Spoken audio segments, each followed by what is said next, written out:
Hello बच्चों, welcome back. आज हम पढ़ेंगे दूसरा लेक्चर चैप्टर 1 का, जिसमें हमने लॉ स्टार्ट किए थे। पहले हमने किया था laws of definite proportion and law of constant proportion. आज का दूसरा लॉ है जिसको हम बोलते हैं लॉ ऑफ मल्टीपल प्रोपोर्शन। क्या कहता है उसको आज डिटेल में आज हम समझेंगे, बिल्कुल ही सिंपल भाषा में, बिल्कुल ही सिंपल लैंग्वेज में। पहले तो ये पढ़ लेते हैं कॉम्प्लिकेटेड लैंग्वेज में बुक्स में क्या लिख रखा है। जैसे कि आपको पता है law of multiple proportion Dalton ने 1804 में दिया था। ये लॉ किताबी भाषा में क्या बोलता है? ये बोलता है कि जब when two elements combine to form two or more chemical compounds, then the mass of one of the element which combine with fixed mass of other bears a simpler ratio to another। ये क्या बकवास है फालतू की। इसका मतलब ये है कि जब दो एलिमेंट्स आपस में कंबाइन कर, देखो कोई भी दो एलिमेंट्स उठा लो, कोई भी दो एलिमेंट्स उठा लो, समझो इसको, कोई भी दो एलिमेंट्स उठा लो। मैं उठा लेता हूं कार्बन और ऑक्सीजन। अब कार्बन और ऑक्सीजन सिर्फ एक ही कंपाउंड तो बना नहीं सकते, इन दोनों की रेशियो अगर अलग अलग होगी तो अलग अलग कंपाउंड बन सकते हैं बाय मास। जैसे पहला कंपाउंड बनेगा, अगर कार्बन 1 ले लूं, ऑक्सीजन ले लूं 2, तो CO2 बन सकता है। पहला रेशियो, कार्बन की रेशियो 1 है, ऑक्सीजन की रेशियो 2 है। ऐसे कुछ भी बना सकता हूं। दूसरा एग्जांपल है कार्बन मोनोऑक्साइड बन सकता है, दोनों की रेशियो क्या है 1:1, कर सकते हैं ना ऐसा। और उठा लो CO3 कार्बोनेट बना सकते थे, कुछ भी बना सकते हो, C2O5, ऐसा यार कुछ भी रेशियो बदलते जाओगे, कंपाउंड्स अलग अलग जो भी फिजिबल है वो बनते जाएंगे। अब इसी के ऊपर लॉ ऑफ मल्टीपल प्रोपोर्शन है कि अगर आप अलग अलग रेशियो लेकर अलग अलग कंपाउंड बनाते हो तो लॉ ऑफ मल्टीपल प्रोपोर्शन यह क्या कहता है, बाय मास पे रिलेटेड है। ये बोलता है कि आपने इसका बनाया तो इसका मास देखो, इसको बाय मास देखो, कार्बन का मास देखो कितना है, बाय मास की रेशियो ले रहा हूं 12, ऑक्सीजन का एटॉमिक मास 16, 16 दूनी 32, ये बाय मास की रेशियो है 12, 16 दूनी 32। इसकी देखो 12 और इसकी कितनी है 16। अब लॉ मल्टीपल प्रोपोर्शन ये बोलता है कि एक को कांस्टेंट रखो। When two elements combine to form two or more chemical compounds, then the mass of one of the elements which combine with fixed mass of other। एक मास को फिक्स रखना है, दूसरे को चेंज करो। एक को फिक्स रखो, जिस मर्जी को फिक्स रख लो। मैं बोलता हूं कार्बन को फिक्स रखते 12-12 है, 12-12 है ना कार्बन, यहां भी कार्बन 12, यहां पर भी कार्बन 12। अगर मैं इनको फिक्स रखूं तो बाकी दोनों की रेशियो आपस में देखो, कार्बन या तुम चाहते तो ऑक्सीजन को फिक्स कर सकते तो कोई दिक्कत वाली बात नहीं। मैं कार्बन को फिक्स कर रहा हूं क्योंकि पहले ही 12-12 है, मैंने इसको फिक्स कर दिया।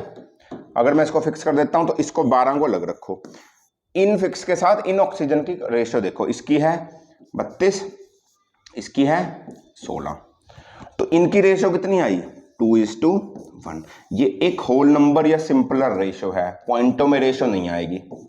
सिंपलर रेशियो मतलब जो रेशियो आएगी वो फुल नंबर में आएगी, रियल नंबर में आएगी। सिंपलर रेशियो होगी 1:2, 2:3, 5:7, 8:9, पॉइंटों में नहीं आएगी। ऐसा नहीं होगा 1.9:2.1, ऐसा नहीं हो सकता। पॉइंट्स में रेशियो नहीं आ सकती। ये लॉ ऑफ मल्टीपल प्रोपोर्शन बोलता है एक का बाय मास फिक्स रखो, बाकी जो बचे हैं उनका आपस में देखोगे तो वो सिंपलर रेशियो में होंगे। पढ़ लो, दोबारा पढ़ लो। When two elements combine to form two or more chemical compounds, then the mass of one of the elements which combine with fixed mass of other। एक को फिक्स कर दिया मैंने, कार्बन को फिक्स किया, ऑक्सीजन को क्या किया, उनकी रेशियो क्या होगी, सिंपलर रेशियो होगी। और एग्जांपल ले लेते हैं, जैसे ये ले लो, हाँ ये वाला एग्जांपल ले लेते हैं। N और O का ले रहे हो, N और O का एग्जांपल ध्यान से देखो, N और O का एग्जांपल। इसमें ये नाइट्रस ऑक्साइड है, ये नाइट्रिक ऑक्साइड है, नाइट्रोजन क्या बोले ट्राई ऑक्साइड है, नाइट्रोजन टेट्रा ऑक्साइड है, नाइट्रोजन पेंटाऑक्साइड, सब में NO, बस रेशियो अलग है। तो बाय मास की रेशियो देखता हूं मैं, बाय मास की रेशियो, यहां N का मास लिखूंगा, यहां O का लिखूंगा, बाय मास रेशियो ले रहा हूं, बाय कंपाउंड नहीं ले रहा। यहां पर N का होता है 7, 7 दूनी 14, O होता है 16, यहां आओ 7 और 16, यहां आओ 14, सॉरी उल्टा कर दिया ना मैंने, कुछ गड़बड़ कर दी। दोबारा देखो, नाइट्रोजन का एटॉमिक मास होता है 14, तो 14 2 जा 28, और इसका होता है 16, तो यहाँ 14:16, 14:16, 3 जा 48, 28 हो जाएगा, सॉरी 28:16, 4 जा 64, 28:16, 5 जा 80। 16 5 जा 80। अब देखो एक को फिक्स कर दो, किसी एक को फिक्स कर दो। देखो नाइट्रोजन फिक्स कर सकते हो, ये 28, ये 28, ये 28, 28 फिक्स करने के लिए सब बराबर होना चाहिए, तो इसको भी 28 कर दो, 2 इंटू कर देंगे तो ये हो जाएगा 28 और ये भी हो जाएगा 32, 2 से मल्टीप्लाई करना पड़ेगा। अब देखो एक को फिक्स कर दिया, नाइट्रोजन फिक्स कर दिया 28 28 28 28 28, तो बाकी में जो भी ऑक्सीजन की रेशियो होगी वो एक होल नंबर की रेशियो होगी। उठाओ क्या रेशियो है, 16:32 (to 48 (to 64 (to 80), 4 6 1 2 3 4 5 है ना सिंपलर रेशियो। एक को फिक्स कर दो, दूसरे की रेशियो क्या आती है, सिंपलर रेशियो आती है।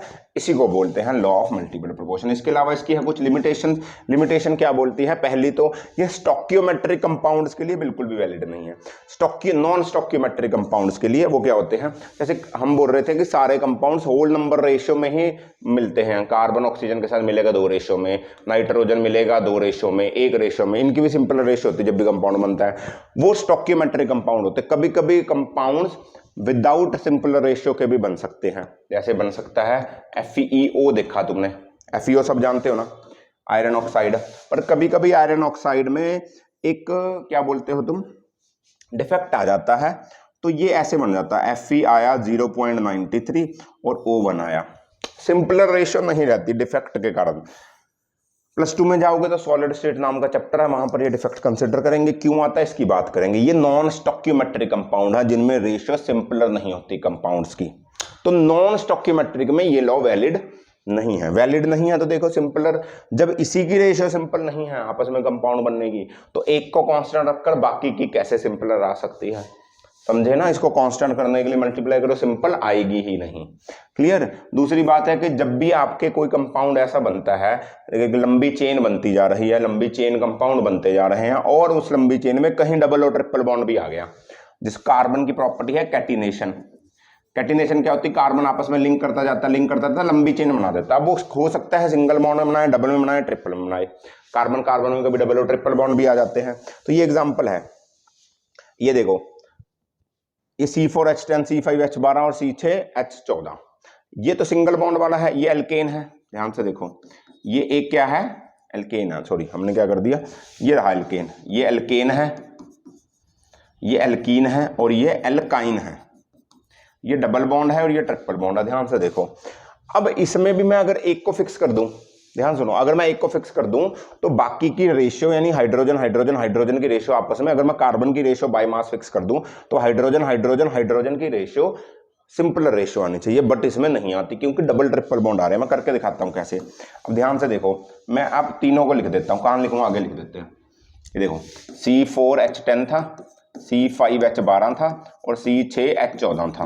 तो रेशियो लिखो, CH की रेशियो, कार्बन की यहाँ रेशियो लिखो 12, 12 4 जा 48, हाइड्रोजन की यहाँ कितनी हो जाएगी 10, 12 5 जा 60, हाइड्रोजन की हो जाएगी 12, 12 6 जा 72, हाइड्रोजन की हो जाएगी 14, सॉरी सही है, हाइड्रोजन की हो गई 14। अब एक को फिक्स कर दो, किसको फिक्स करूं, मैं सोच रहा हूं कार्बन को फिक्स कर देता हूं, कार्बन को कर देते हैं फिक्स। कार्बन को फिक्स करने का मतलब कार्बन की 12 कर दो, सबको 12 करने के लिए, इसको 12 करने के लिए इसको 4 से डिवाइड कर दो, 4 12, इसको 5 से करना पड़ेगा 12, इसको 6 से करना पड़ेगा 12। अब इधर किया तो इधर भी ऐसे ही करना पड़ेगा, divided by 4 divided by 5 divided by 6, बराबर करने के लिए ऐसे तो करना पड़ेगा।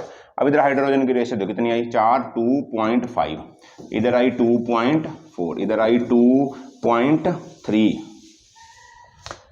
एक रेशियो फिक्स करने के बाद बाय मास क्या दूसरी भी एक होल नंबर या सिंपल रेशियो में आती है, बिल्कुल भी नहीं।